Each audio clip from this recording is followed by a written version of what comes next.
away, and my first visit to the casino was with my nephew. He took me there to get away and to find some peace of mind because I wasn't doing well. I mean, I didn't know where to turn, and the pain was so bad, I didn't even want to think about it. And without knowing it, I kept going back and back and back to the casino until I found myself thinking, as I was always leaving, how quickly can I get back? How am I going to get back? And how much money will I take? Because I was spending money. I was taking money from different places that I had put aside for my grandchildren and not even realizing it. Always thinking that I would put it back. I'd win, I'd hit big, I'd put the money back. Until it was too late.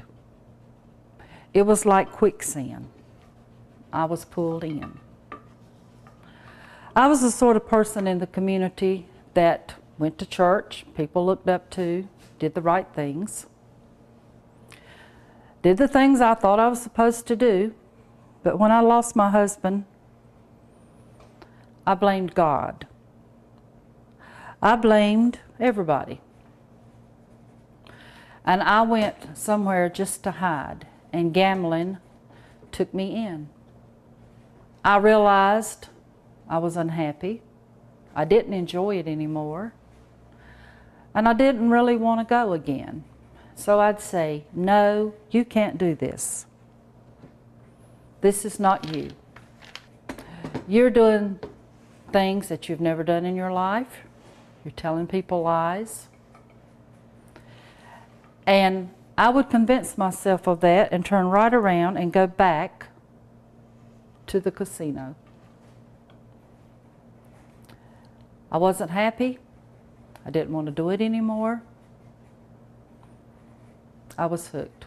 As a friend or a family of a senior, we need to be aware that if they begin to back off from interaction, from activities that normally they're anxious to participate in, that is a sign we need to look for with someone who may be developing a gambling problem.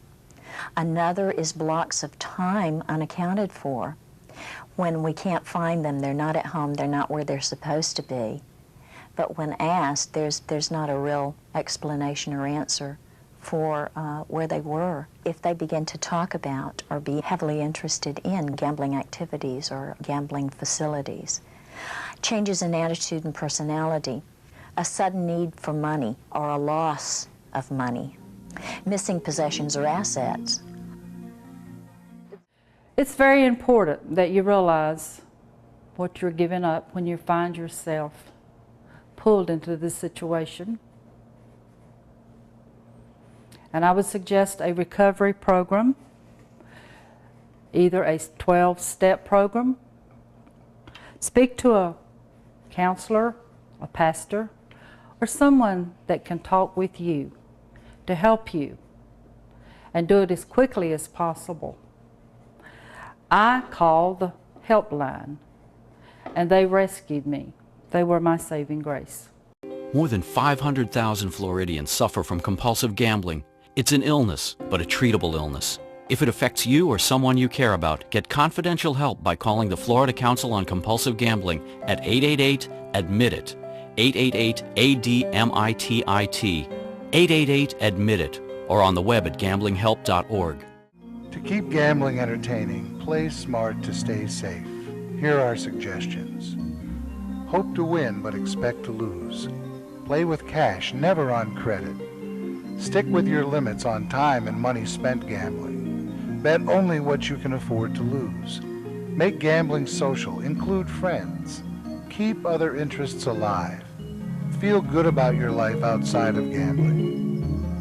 Problem gamblers can be helped to regain control of their lives, and that specialized help is available from people who understand. For a free, confidential conversation, call the Florida Council on Compulsive Gambling at 888-ADMIT-IT, 888-ADMITIT, 888-ADMIT-IT, or on the web at gamblinghelp.org. Because admitting that you have a gambling problem is the first step to solving a gambling problem.